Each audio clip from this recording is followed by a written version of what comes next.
I haven't eaten for a long time, so I just... My 7-year-old grandson stole a 10-cent gum from the candy shop I run. Hearing the unbelievable reason for his actions, I was so shocked that I froze. I'm sorry. My husband slapped the gum out of the grandson's hand, who was about to cry while offering it. I won't forgive you. His expression was severe and full of anger. Then, in the next moment, he took an even more surprising action. Stop it, please. My scream echoed through the room as I tried to shield the grandson from the husband. I am Syria, 73 years old. My husband Zach, who is 1 year older, and I run a candy shop together. We were both former teachers and wanted to stay involved with children in some way even after retirement, so we renovated the first floor of our house and started a candy shop. The shop became a haven for local children and was always bustling with activity. Our only son, Greg, who is 47 years old, built a house near ours and lives with his wife, Kathy, and their son, Tom. Kathy was also a teacher but retired to become a housewife after getting married. Our son, who works in sales at a large company, always seemed busy, often leaving household matters to his wife. Kathy had a straightforward personality, and the words she said to me soon after their marriage were shocking. I'm afraid of being bullied by my mother-in-law, so I have no intention of associating with you outside of major family events. Unlike me, who was stunned by her unexpected statement, she showed no sign of remorse. At that moment, I felt uneasy about their married life.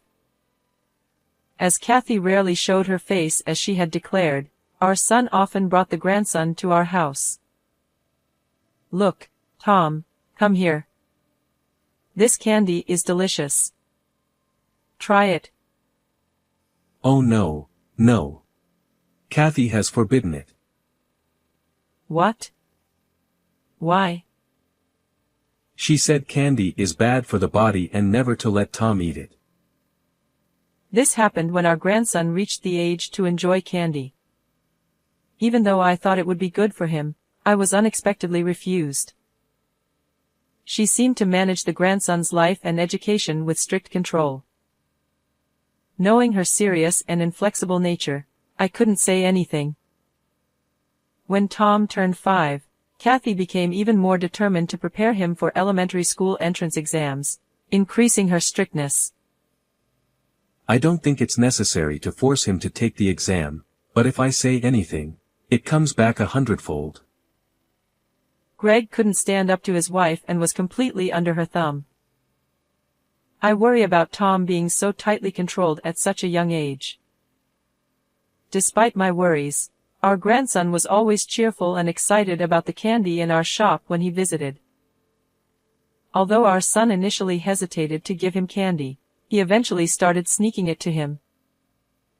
He seemed to think that a little enjoyment wouldn't hurt. I love this 10-cent gum. I want to eat 100 of them. You really love that, don't you? Actually, I loved it when I was a kid too. Greg began teaching his son how to make bubble gum, and they looked so happy together. If Tom is this happy, it was worth continuing the candy shop. Warm moments flowed that day.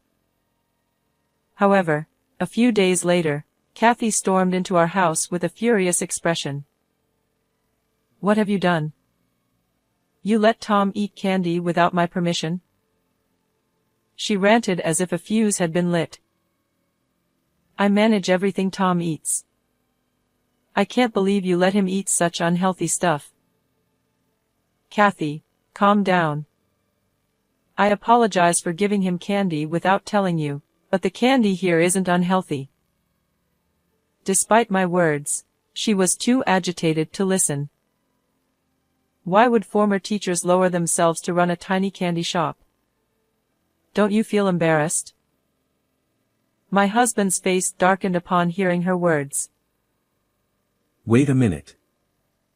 Are you insulting us for running a candy shop? Despite Zach's angry glare, she acted as if nothing was wrong, selling items worth only a few cents for a meager profit.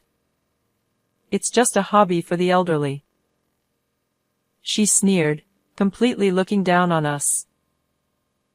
The shop is about making children smile, not profit. Though anger bubbled inside me, I held it back for Greg and Tom's sake. Tom didn't get into his first-choice school for the elementary entrance exam, but he got into the second choice.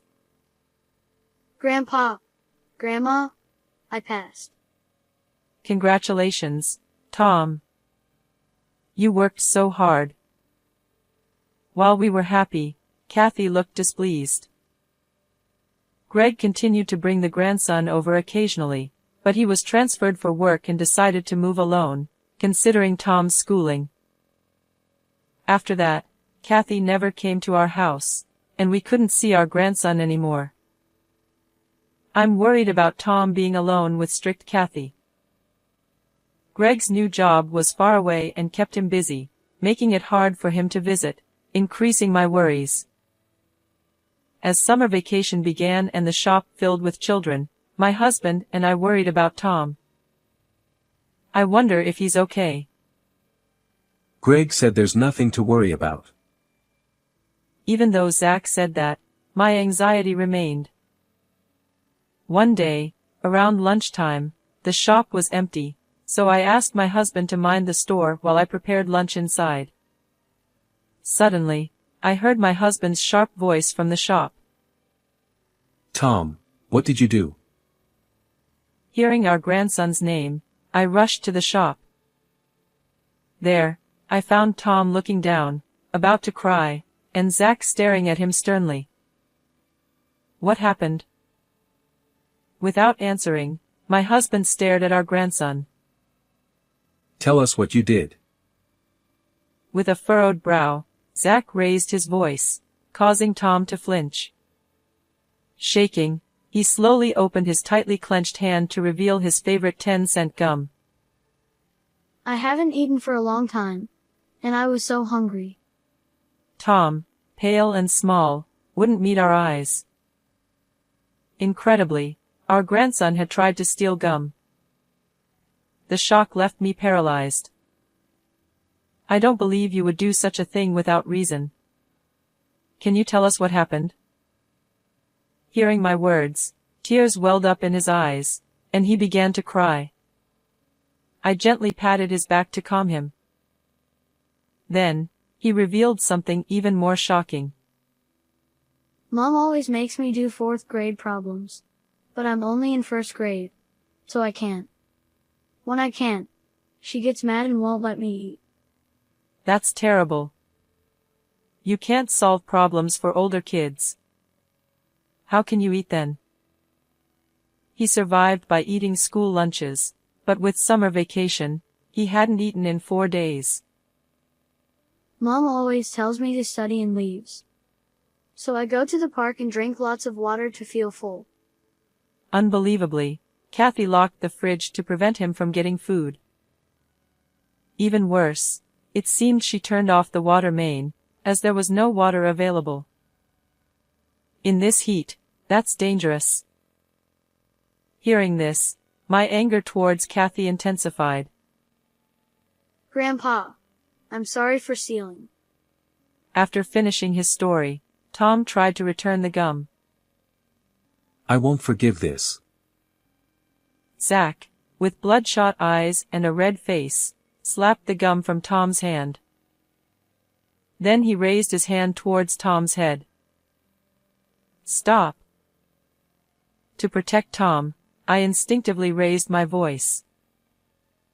I thought he would harm our grandson, but he didn't. First, let's have a good meal. You can have the gum afterward. Zach patted Tom's head gently, smiling warmly. His anger was directed at Kathy, not Tom. Relieved, Tom's stomach growled loudly. Seems you're hungrier now. Let's have lunch. I quickly made Tom's favorite omelet, and he ate to his heart's content. Grandma, Your cooking was really delicious. But the 10-cent gum was yummy too. Oh my, it really is Tom's favorite, isn't it? Seeing my grandson completely recovered, I was relieved. But at the same time, recalling the detailed story he told me, anger began to boil within me. I can't forgive anyone for putting Tom through something like this. According to my grandson, Kathy often said she was going to see her friends and would be out until the morning. Leaving little Tom alone without giving him any food and going out at night is absolutely unacceptable. I decided to take action against such a daughter-in-law and devised a plan. A week later, I contacted Kathy and told her to bring Tom to the shop. Tom, Grandma has something important to talk about with Mommy. Can you wait at home with Grandpa? Okay. But, Mommy. Watching my sulking daughter-in-law's mood, my grandson went into the house. What do you want to talk about? Unlike you old folks, I'm busy. Kathy stood there with her arms crossed, looking irritated. I heard that you've been imposing unreasonable demands on Tom and denying him food when he can't meet them. There's no way his grades will improve with such methods. The moment I denied her way of doing things, her expression changed drastically. Tom couldn't get into his first-choice elementary school, so I'm making him study hard for his middle school exams. I'm just being a bit strict. Don't act like you know everything just because you used to be a teacher. Her face was frightening, with veins popping out on her temples as she glared sharply at me. And I'm making sure he eats properly. Tom's lying. A bit strict? You're going way too far. Holding back my urge to shout, I thrust my phone in front of her. On it, Kathy was seen scolding Tom for not solving problems, laughing that he wouldn't get any food, and locking the fridge before going out. What is this? Kathy was momentarily stunned but then started yelling back in anger. How dare you install hidden cameras in my house? That's illegal. She shouted, ignoring her own actions. Do you think I did this without permission? Greg allowed it. If he sees this, it's all over for you. Upon hearing about her cruel treatment from my grandson, I had immediately called my son and told him everything. We planned together to rescue Tom from his hellish life. Knowing his dire situation, I secretly fed him while Kathy was out. Unaware that her actions were being recorded, Kathy continued mistreating Tom. Please, Syria, don't show that footage to him. If we get divorced, it'll ruin Tom's future. Realizing she was caught red-handed, Kathy changed her attitude and begged me. But my anger towards her was too strong to hold back. Staying with you would be far worse for Tom's future. I'll show Greg all this footage. Seeing that pleading was futile, Kathy clicked her tongue and glared at me with hatred. This is why I hate stubborn old people. Hand over that phone. Thinking she could get rid of the evidence, she lunged at me. That's enough. My husband, who had come out to check on us, intervened just in time to protect me from Kathy. Shocked by her reckless behavior, I pressed on. And you often left Tom alone to stay out until morning. What exactly were you doing? Suspecting something, I had investigated and discovered that Kathy was having an affair. I had photographed her entering and leaving a hotel with her lover. When I confronted her with the photos, she turned red with anger instead of being embarrassed. So now you're playing detective? What a waste of your former teacher status.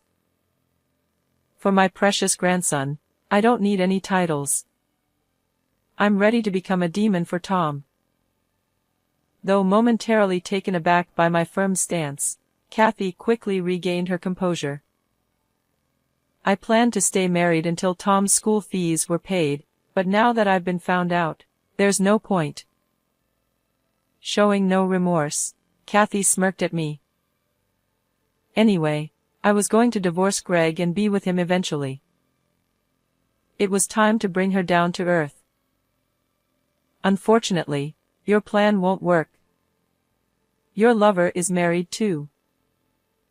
What? No way. He told me he was single.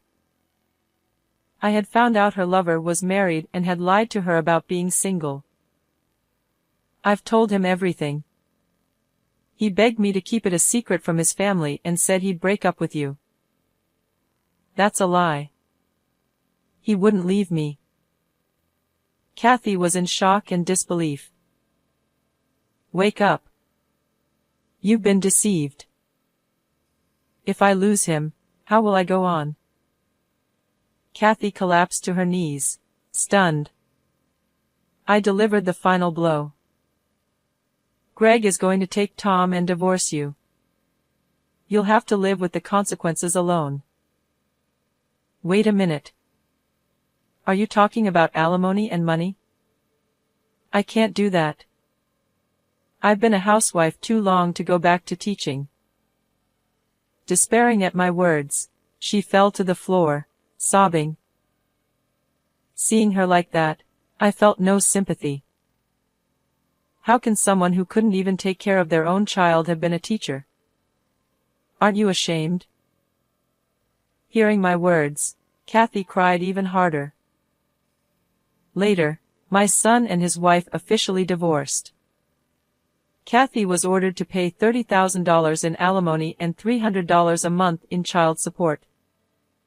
Her affair cost her another $20,000 in compensation, and her lover's family found out, leading to another $20,000 in compensation from her. Burdened by debt, Kathy now works day and night and lives a life of hardship. Meanwhile, with Greg and Tom back home, my days have become busier. Welcome. Free and full of energy again, my grandson loves helping out at the shop. I look forward to continuing to protect our shop and living happily with my family.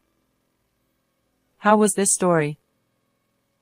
Don't forget to subscribe to our channel. See you in the next video.